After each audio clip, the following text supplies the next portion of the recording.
Good morning, everybody. Hopefully you have started your week with got out on the right side of the bed today. So start your week well.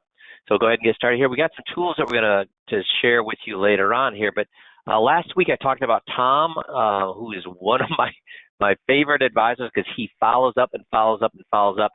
And he heard me talk about him on the call. He says, "Hey, thanks for bringing me up. But I just got this email and I thought I'd share it with you." So he said, this is from Tom. He said, "Here's another example of why you never give up a prospect." This just happened to him last week. Prospect from 2016 Eye to Eye campaign just scheduled a video conference with me Thursday. Had stayed in touch with him all this time. He's inherited a large sum of money from his parents' estate. He'd just gone through a major divorce then, and he wasn't able to do anything financially at that point, other than do a full 200-point checklist to help him minimize, make sure his house was in order. I did know he would be inheriting some substantial assets when his parents passed, though. His message to me was, "I don't know if you remember me, but we met in 2016 and you helped me make sure all my ducks were in a row after the divorce. You stayed in touch and I always said your door was open whenever I needed you. I recently inherited the assets we discussed previously, and I need your help planning them out." So guys, this is how long did it take? How long did it take for this guy to finally get back to him? It's not hard math. Yeah, 3 or 4 years, exactly 4 years. So guys, does it make sense for Tom to have used the epidemic marketing, sent an occasional handwritten card, phoned the guy, invited him to his little workshops and events? I mean, did it make sense for him to stay in touch with him? Because how much did that cost him? And this is a large case. So did it make sense for him to spend a little time and effort and elbow grease to stay in touch with people? So this is the kind of thing, and this is not one thing with Tom. Tom is the best at following up. This is just, he sends me stories like this all the time. So, but this just happened last week, right after I talked to him, so that's why I'm sharing it. So guys, follow up. The last week's 5Q tape breakdown is a quick look at the umbrella section, section 21, and what are you trying to accomplish? What are you trying to get them to say? That's again, guys, right now when you're not as busy as you could be, make sure you're keeping your skills high. This is right from the Johns Hopkins as of April 18th, 2020. So this is the number of so the x-axis numbers represent the number of days since the 20th case, except for China. These are dated. So we keep hearing that we've turned the corner on the COVID virus. So maybe New York has, but how about the rest of the country? What does this say? Does that look like we're turning the corner? Do we have enough testing? Do we have enough PPE? Do we have enough those things? If we open up right now, I mean, two things are going to happen. We're going to stay shut down. What's that going to do to the economy? It's going to take it. If we open up and then we get a whole bunch of sick people, and do you think a second relapse to this would be worse or better than if we just finished this first? Yeah, it would be way worse. Way worse. So the only reason I bring this up is you got a lot of Pollyannish people right now saying what? Hey, we're past the peak. Things are going to get back to normal real soon. So guys, the point I'm making here is, do you really think we're going to have a V recovery? No. And so I bring that up because this is looking from 2000 to current. So this is a 2000 crash. And any of you that are technical indicators, the Fibonacci, so you're looking at the Fibonacci's with technical indicators. It's amazing how often the market follows the Fibonacci's. And in this particular case, it's not actually a Fibonacci number, but it's a very powerful number when it comes to technical trading. And that is a 50% retrace. So it went down here in 2000 and a 50% retrace, down, and another 50% retrace, and down. So right now, guess where we're at? 2008 went down a 50% retrace, went down a 38% retrace, went down, a 67% retrace, went down, and the 38 and the 67 are Fibonacci numbers. So right now we're down, and we're 50% retrace. At the first, that's right, Tom, that's the big thing. We're at the first retrace now. So during major corrections, and I could go back and show you in 87, I go back to show you in 1970, 1972, 74 to 74, and then 1929. What do they all look like? Does it look like this and this? We have up and down, up and down, up and down, up and down, or just a down, up? I mean, how often does that happen for a major thing like this? Yeah, trade sideways for a long time. Yep, trade sideways for a long time. So again, though, here's the thing. I don't know. Maybe it's going to go up. Maybe we have hit bottom. Maybe everything's going to be great. I don't know. Maybe we're going to see down another 50%, which is where a lot of academics say we're going to see. Doctors can't tell us what's going to happen with COVID. Why can't the doctors tell us? Because they don't know when these states are going to reopen. We don't know if people are going to get reinfected and how long that takes. We don't know when there's going to be a cure. So do they know anything that's going on? No. The babies know anything that's going on. The stockbrokers and all these experts know anything that's going on.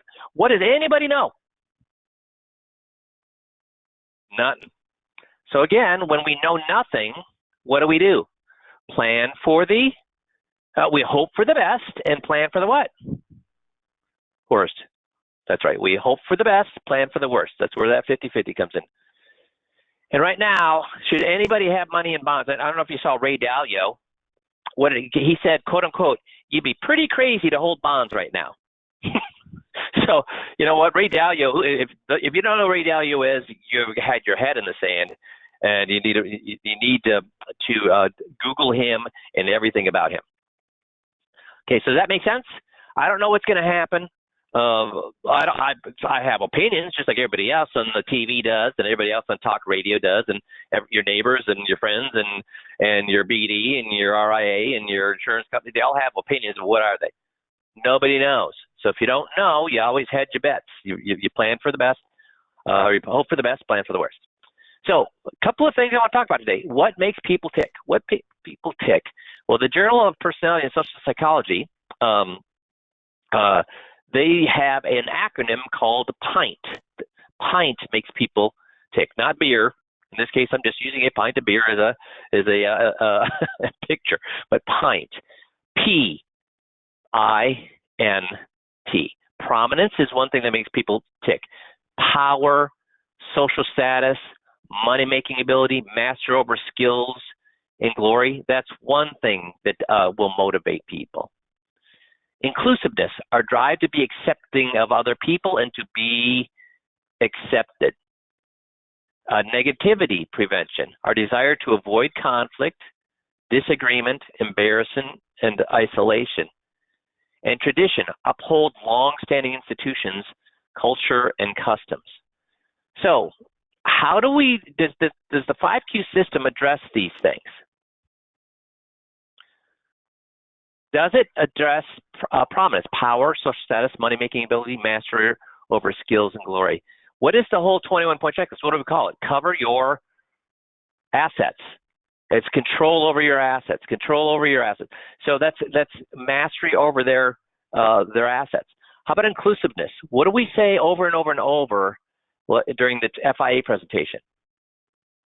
Well, GOTS, yeah, I'd agree with that, Steve. Actually, GOTS is absolutely that pats on the back, telling them they're above average. Very good, Steve. That's exactly right. Empowering is a big emphasis with prominence. Now, inclusiveness, our drive to accepting other people and be accepted. What do we say in FIAs all the time? Why do so many of my clients choose this? Why do so many clients say this thing? Because people want to be part of what? They want to be sitting out there by themselves, or they want to be part of a group? Want to be part of a group. Negativity prevention, our desire to avoid conflict, disagreement, embarrassment, and isolation. Do we use this, guys? Where do we use this with the 5Q? That's right. That's right. So where do we use this? What do we say when people give us an objection? What's the first thing that should be out of your mouth when somebody gives you an objection? See how many people can get this right. Not only agree, but what? Say absolutely. Absolutely. You are right on target. That is exactly right. That is 150% right. So the first thing we do when they give us objections, we tell them they're absolutely right. We avoid conflict. What do we use instead of the word but? Because is but a negative word? Yes, we use and. Very good, you guys. You guys are on your game today. Yeah, so we do not want to, when people say, I don't know, or they give us a wrong answer, do we correct them? No, we tell them why their answer was right. We pat them on the back, and then we ask them easier and simpler questions so they can get it right. And then tradition, uphold longstanding institutions, culture, and customs. This is something that we utilize, or this is something we have to fight with what we do. See, tradition, if they've had, this is something we have to overcome because uphold longstanding institutions, culture, and customs. So we actually have to overcome this because this would be an example of if they've been with their guy for 10 years, guess what they're going to want to do? Stay with their guy. That's what drives people. They don't like change. Tradition means what? Change or non-change? Tradition means non-change. That's right, Steve. That's right, Sue. It means non-change. So that's the one. Actually, we do utilize this. That's right with IQ, right? We recognize this. So we recognize telling people that we have a better idea, telling people that we have a tax savings idea, an income idea, a better product, a better whatever. Does that work? No, it does not work. Why? Because they're going to want to keep doing what they're doing.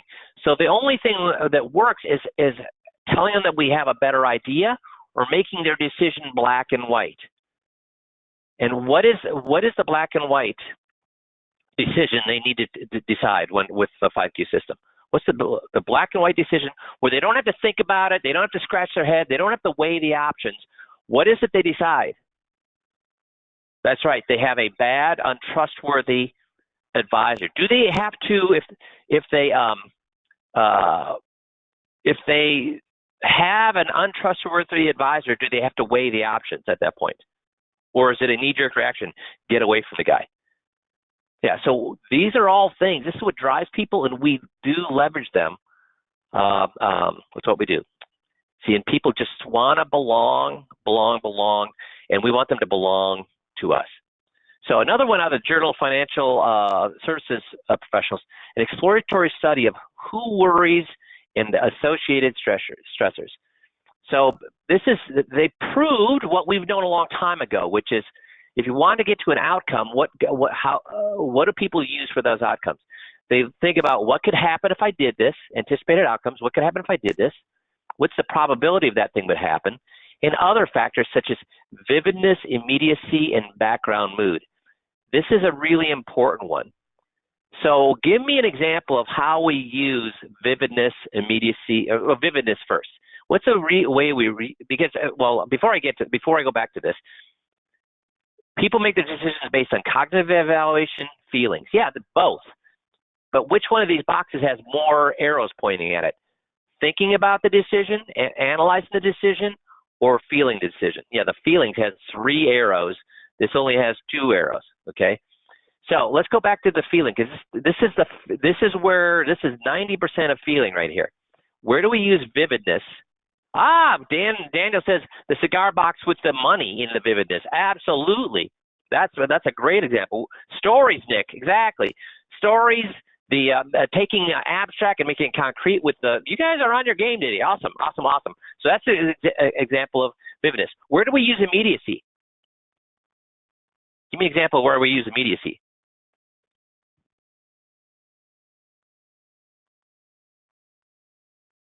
Yep, Mark, but where do we use that urgency? How do we get them to say they need to do it right now? Give me an example of where we get them to say they need to do it right now. Yeah, power attorney, I'd go along with that. Yeah, absolutely. Nick says at the close of the agreement meeting, because we say what would be why should we do it now? What would happen if we waited? And why is it worth the hassle of doing it?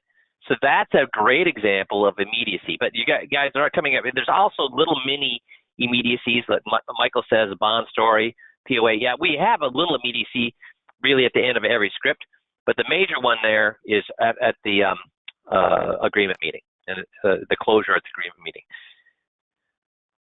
So worry and anxiety are among the most widespread forms of emotional distress reported by individuals making financial decisions. So guys, worry and anxiety are among the most widespread forms of emotional distress reported when making financial decisions. This is important for us to understand, because if they're worried, and when people are worried or anxious, what do? When people are worried and anxious, what do? 90% of people, what do? They freeze. That's right, they freeze, they stop, they don't do anything. So if making a financial decision and moving you is full of worry and anxiety, and it is because they know this guy a long time, yeah. I mean, if all you do is show them that you have something better than the other guy, guess what they're going to do? They're going to stay with the other guy, because they're not going to move to you unless what? They feel staying with their guy is harming. The guy is taking advantage of them. The guy is hiding things on purpose from them. That's the only thing that's going to get them to move, because making a financial decision is worrisome and anxiety-filled, so they're not going to do it. They're going to freeze unless you make the decision black and white. Worrying is a cognitive activity and is described as repetitive, relatively uncontrolled thoughts and images that emerge when a person faces a potential threat. So when they're thinking about moving, if you're going to say, I have a better tax savings, what are they worried about? Oh, geez, I wonder if the IRS is going to get us, or I wonder if I'm even going to save any money in taxes. If you show them that you can get them more money, if you show them a higher income, if you show them whatever, they're thinking what? Are they thinking, this guy, I'm so lucky to, if they have an advisor they're happy with, and you show them anything that's better, guess what's running through their head? Relatively uncontrollable thoughts and images that emerge when a person faces a potential threat. So even though they're saying that making a financial decision to a normal person is internalized the same as they would facing a potential threat. They don't look at it. See, we as advisors think what we're offering the client is an opportunity or a threat. We think it's a what? What do we think it is? We think it's opportunity. Exactly right. What's a client? According to the research here, the science here, how does a client look at what we do? Yeah, they look at it as a threat. I know it doesn't make sense, but behavioral finance, does the human brain approach money as logical? Or is it completely illogical? Yeah, so we're offering them an opportunity, but they're making a decision as if it's a personal threat. So we need to realize that the only way we have to make the decision as easy as possible for them. The easiest decision, the way to make the decision extremely easy to decide is it difficult to decide if somebody is screwing you? Is it difficult to decide whether you should leave or not? No. If your doctor's screwing you, if your chiropractor is screwing you, even though he's giving you good service, but you find out he's screwing you, do you have to think about whether you're going to leave, or do you just leave?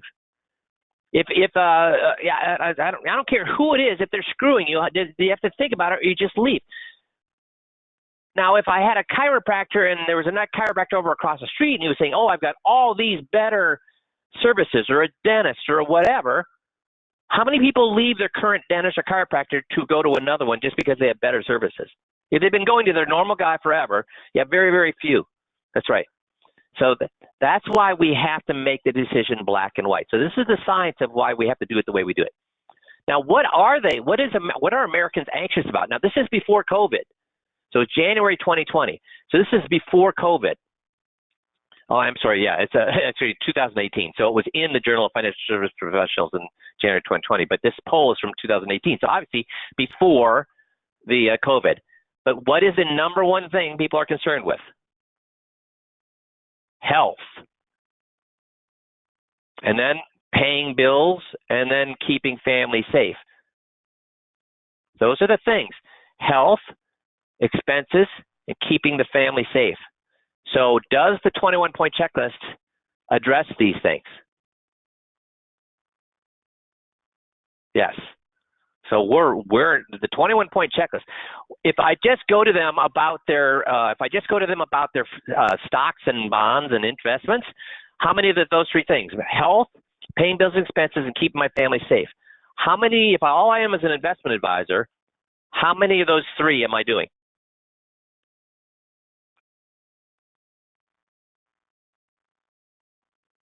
One, paying bills and expenses. One, making sure I have enough money. I don't get it, Steve. So, Steve, you're saying that if all I do is an event, maybe you misunderstood my question. So, if all I do is sell investments, does that have anything to do with health? Okay, so he's saying, yeah, I'm sorry. It could have been the way I stated he's saying he's misunderstood. So it could have been the way that I said it. So an investment advisor, if all they do is talk about stocks and bonds and investments, they're not dealing with health. They're not dealing with keeping my family safe. They're only dealing with paying my bills and expenses, making sure people don't run out of money and have good income coming in. We do all three. So we're tapping into that anxiousness. It's so important that you do the non-financial things. Make sense? So how do you handle a crisis, a financial crisis or any other type of crisis?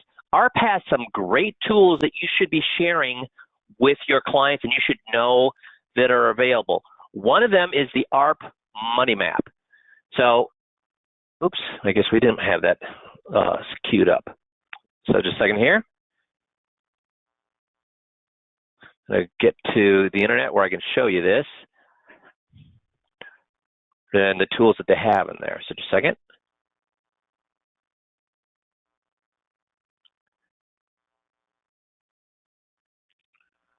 So this is a tool you should be aware of. So what they can do is if a client or a prospect is having medical expenses, you can go to this map. It says Get Started. And then you answer some questions. For example, have you received a medical? No, I'm planning ahead, okay? Do you have health insurance? I have private insurance. So this is your plan to stay ahead. Make sure you're covered, and they tell you to learn how. Estimate your out-of-pockets. Learn how. Explore payment financial aid. Find local resources and people who can help. Look for sources of funds who you won't have to pay back. Explore options for paying your bill. So guys, let's just go to explore options for paying your bill. So how much do you owe? I don't know, I owe $15,000. So you can do savings, investment accounts, retirement accounts. If I use my retirement accounts, life insurance policy, own your home. Okay, am I going to use my IRA retirement plan with a current employer, past employer? See how it's going to tell me the rules? Is this a good tool? Is this a good resource or not, guys?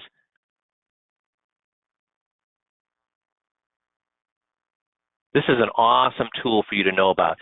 If you follow through, I don't know if you have to be a member or not, but guys, how much does it cost to be an ARP member? I've been a member since I was 40 years old. $16. So if it requires to be a member, and why was I a member of ARP since I was, well, actually 37 years old? Why was I a member of ARP since I was 37 years old? That's who my client base is. I need to see what they're worried about. I need to see what they've been talking about. And I get a magazine, and I get once a month, and I get an ARP newspaper. I mean, it is resource heavy for $16. There are all sorts of things that you can use with your clients. It's the cheapest investment you'll ever make. So this is one of the things that they do. So make sure you go through this money map and see the things that are available. You will look like a hero, because unfortunately, guess how many ARP members are going to look at this or even know this available? Only the ones that are having a problem the day they got this nudge. If they weren't having, so that's only like, what, 1% of people maybe at the most? And then by tomorrow, they've forgotten about it. So when they actually need or have a problem down the road, guess what? They'll have forgotten this whole tool exists. So it's your job to know this tool exists. It's your job to either help people look here, or, I mean, and actually, if you think about it, could you even make a whole seminar about this website? Heck yeah. I mean, it's got all sorts of it. The unfortunate thing about this as a seminar is what? You probably attract a lot of people with a lot of problems, not necessarily the kind of people you'd want to deal with. But your job is to be, as a financial advisor, is to know or have a resource to give people answers on these things, whether it's them, their parents, or their sister, right? So this has a lot of things that you can talk to people about. Car expenses, whether, lease, should you buy the, there's a lot on TV now where you can buy the extended warranties or the extended repair things, or repair insurance, home expenses, other things. This is a great resource. Please, please, please go here. I'm not going to waste your time and go through backwards and forwards, but go here and look at the resources that they do offer you. Make sense? Okay. And then this was also out of their magazine, not their magazine, but they're like, what do you call it? I think it's a bi-weekly, like little newspaper that they send out other than just the magazine. But this is asking people, financial misfortune can strike any time. Do you know the threats you face? So it had a quiz. But the cool thing is this quiz is online. So we're going to take the quiz today. Let's see how well we do when it comes to answering these questions, okay? So question number 1.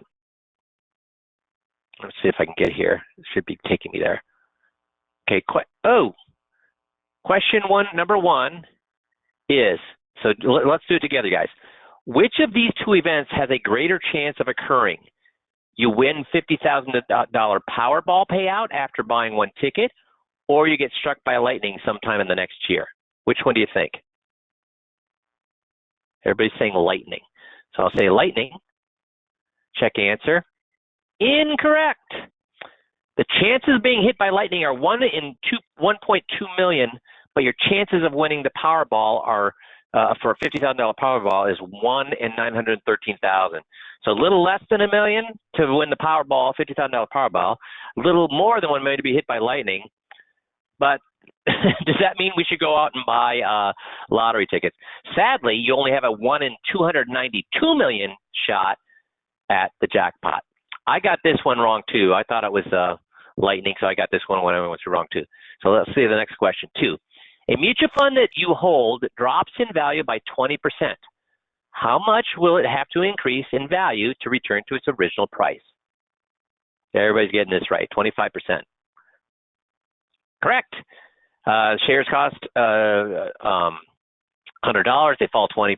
You're down to 80. The $20 that you have to go back to 100 is at 25%. Good job.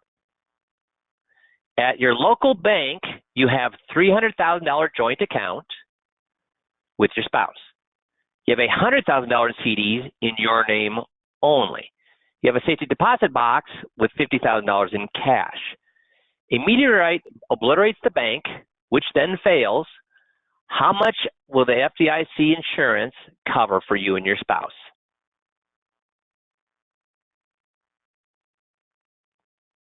Getting a lot of 400,000s. I'm getting some 250,000s. More 400,000. So let's see. 400,000 correct. The FDIC insures up to $250,000 per person per account type. So the $100,000 in CDs is covered, and as both you and your spouses are covered in the $300,000 account by 150 and 150, since you are insured per account up to 250. That means the full 300 and the 100,000 are covered. Everybody get that? Which of these activities leads to more home fires in the United States? Cooking or smoking?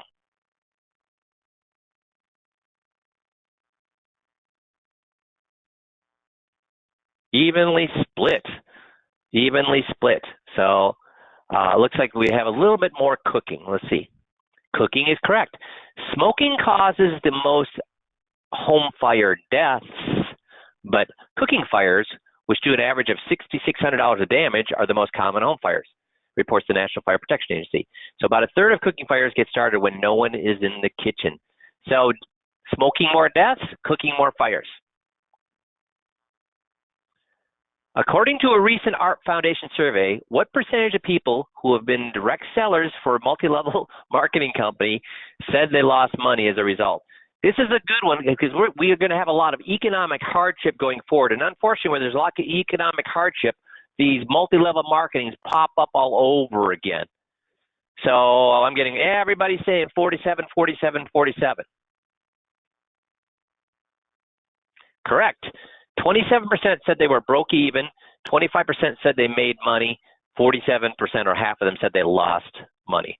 Not really a great business plan if half the people lose money, right? You're figuring out how to invest your retirement savings. How many individual stocks do you need to own to have what's known as a diversified portfolio, the investment equivalent to not having too many eggs in one basket? Everybody's saying, well, most people are saying 15, couple of 30s. I actually said 15 as well, but it ends up being wrong. They're saying a 2014 study found that you need at least 110 stocks for maximal safety. Buying broad market mutual funds is an easier way to diversify. Yeah, that's right. Or the S&P 500, which is 500 different stocks. So I actually said 15 too, but so this was pretty surprising to me. 5 years ago, a violation for texting while driving would raise your insurance rates by 1%. 5 years ago, it would raise your insurance rates by 1%. The insurance website, the Zebra, reports, how much will it raise your rates now if you get caught texting and driving? Getting a lot of people saying 20. Let's see. I'll say 20 because that's what everybody's saying. You're correct. Your rates will rise on average about 20% or $289 according to Zebra, with and more than 50% in some states. Holy crap! Could you imagine your insurance rates going up by 50%? I don't even know. What is it for drunk driving? Is that a DUI equivalent? Among women in their 50s, which group is at a greater risk of a lower standard of living in retirement, per a recent study of the Center of Retirement Research at Boston College? I love Center for Retirement Research at Boston College. If you've never looked into their resources, holy cow, they're awesome. So who's more at risk, a single woman or a married woman? Greater risk for a lower standard of living in retirement. Boy, it's about even Steven, so I'll just choose the top one here. Incorrect. One reason why, so it's actually the answer is married women. One reason why, says the center, is that two-earner couples tend to undersave for retirement. In about half of these couples, only one of the earners has a retirement plan and may not save enough for both spouses. And you're right, they each only get half Social Security, and if one of them dies, guess what? So I wonder, would they classify a widow as a single person or as a married woman who is not a single person? Because when you lose that half of Social Security, that's what pushes most women, and it's usually women, into poverty. And divorce, yep, I'd agree with that. Gerard, divorce too. Out of the blue, you receive a phone call from the IRS saying that you must immediately pay $5,000 or you will be arrested. What are the chances this call is legitimate? Everybody's got this one right. 0. And this goes for an angry phone call from the IRS, Social Security Administration, as well. So this is kind of a fun thing having these little quizzes for clients. That'd be a fun thing to do with them, right? I think it would be fun for you guys to put together a little phone call, a webinar for your clients, and walk through this quiz. Say, hey, we've all kind of stuck in our houses. We're all kind of stuck in our houses. And why don't we get together for 15 minutes? We're gonna take a fun quiz. It's really has nothing to do, a little bit to do with money, a little bit to do with life, a little bit to do with cybersecurity. But it's a fun little quiz we'll do. We'll open up for questions. We'll get reconnected to everybody, and it's something to break up our day. I think it'd be a great thing to do a webinar and walk them through this, wouldn't it? Cool. So that's my little idea for the day. That's all I have for today, guys. Stay well. Stay out there talking about bonds with Jerry. If you haven't talked to Jerry yet about the little bond, guys are still getting a ton of business from that. If you're still wondering how are you going to be marketing next month or the next 2 or 3 months, make sure you reach out to Matt because he's got great information on that. And make sure you're still getting that financial self-defense 12-minute video in front of as many people as you can as well, because people are having good traction with that as well. So you guys have a fabulous rest of the week. Stay safe, stay well, and we'll talk to you all next Monday. Thanks, everybody.